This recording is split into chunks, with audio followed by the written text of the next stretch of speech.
नमस्कार. आपल्या उजनी धरण अपडेट न्यूज चॅनलमध्ये आपल्या सर्वांचं मनापासून स्वागत. आज 27 जुलै 2026. खरं तर आज दुपारचे अपडेट द्यायला थोडंसं म्हणजे लवकर देतोय, कारण पण तसंच आहे. उजनी धरणात येणारा मोठ्या प्रमाणात विसर्ग आणि उजनी धरणाची वाढणारी टक्केवारी, त्याचबरोबर वरच्या धरणातून सोडलेलं पाणी याचा ताळमेळ लावण्यासाठी उजनी धरण प्रशासनाने नदीतून पाणी सोडण्याचा निर्णय घेतलेला आहे. सकाळी 11 वाजल्यापासून पाणी सोडण्यात येणार आहे. आता पाणी किती सोडणार आणि कसं कसं सोडणार याबरोबरच वरच्या धरणातून पाणी किती येतं आहे, उजनी धरणाची टक्केवारी किती आहे, वीर धरणाचा विसर्ग किती आहे याची आपण सविस्तर माहिती घेणार आहोत.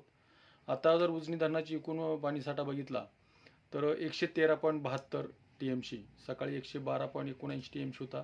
म्हणजे आता जवळपास 1 TMC ते 1.5 TMC पाणी वाढलेलं आहे आणि उपयुक्त पाणीसाठा हा 50.07 TMC झालेला आहे आणि टक्केवारी 93.44% आलेला आहे. आणि उजनी धरणात येणाऱ्या दौंडच्या विसर्गात सातत्याने वाढ होताना दिसते. सकाळी 69,000 क्युसेक असणारा विसर्ग आता सध्याला 70,989 क्युसेक एवढा झाला आहे. बंड गार्डनच्या विसर्गामध्येही थोडीशी घट झाली असली तरी पण त्यामध्ये वाढ होऊ शकते, कारण वरच्या धरणातून पाणी सोडण्याची प्रक्रिया चालूच आहे.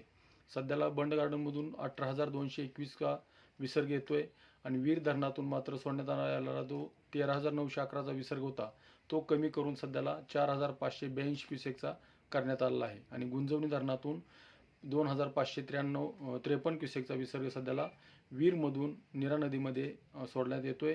त्याचबरोबर आता उजनी धरणातून टक्केवारी उजनी धरणाची संध्याकाळपर्यंत 100% जाणारच आहे. त्यामुळं उजनी धरण प्रशासनाने नदीपात्रात पाणी सोडण्याचा निर्णय घेतला आहे.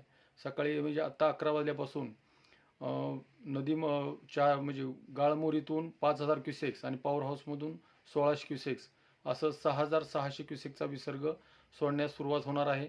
त्याचबरोबर वरील पाण्याचा अंदाज घेऊन त्या विसर्गामध्ये सातत्याने वाढ होत जाणार आहे. त्यामुळं नदीपात्रात कुणीही उतरू नये असा इशारा प्रशासनाने दिला आहे.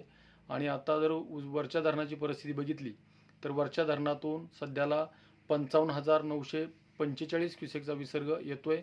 त्यामध्ये येडगाव धरणातून 1,525, वडजमधून 1,800, डिंबेमधून 6,800, घोड धरणातून 12,000, चिलेवाडी 2,317, कलमुडीमधून 1,034, चासकमानमधून 9,750, भामासखेडमधून 4,396, वडिवलेमधून 1,376, आंध्रामधून 1,407, कासारसाई 750, पवनामधून 650 आणि मुळशीमधून 10,000 क्युसेकचा विसर्ग आणि खडकवासला धरणातून 2,140 क्युसेकचा विसर्ग सध्याला सोडण्यात चालू आहे. म्हणजे सगळ्या धरणाची टोटल केली तर जवळपास 55,945 क्युसेकचा विसर्ग सध्याला सोडण्यात येतोय.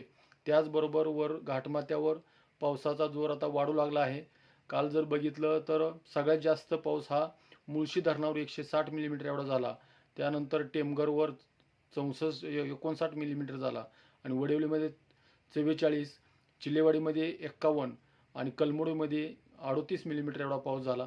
त्याचबरोबर नीरा खोऱ्यातील धरणं ही पूर्णपणे भरलेली आहेत आणि त्यामध्ये भाटघरमध्ये 82, नीरा देवधरमध्ये 87, वीर तर 100% झालंच, परंतु पाणी सोडल्यामुळे थोडीशी टक्केवारी कमी आली.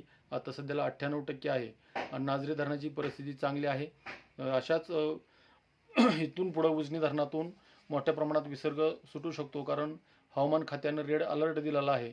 त्या रेड अलर्टचा अंदाज घेऊन घाटमाथ्यावर किती प्रमाणात पाऊस पडतोय आणि वरच्या धरणातून किती पाणी सोडलं जात आहे त्यावर उजनी धरणातून भीमा नदीमध्ये किती पाण्याचा विसर्ग करावायचा याचं प्रशासनाला गणित मांडावं लागणार आहे. अचूक निदान करून वेळेत पूरपरिस्थिती निर्माण होऊ नये याची दक्षता घेतली जाईल अशी अपेक्षा आहे. तर अशाच उजनीच्या ताज्या घडामोडीसाठी, ताज्या अपडेटसाठी आपल्या उजनी धरण अपडेट न्यूज चॅनलला लाईक करा, सबस्क्राईब करा, शेअर करा. उजनी धरण अपडेटसाठी बेंबळेहून सिद्धेश्वर शिंदे. धन्यवाद.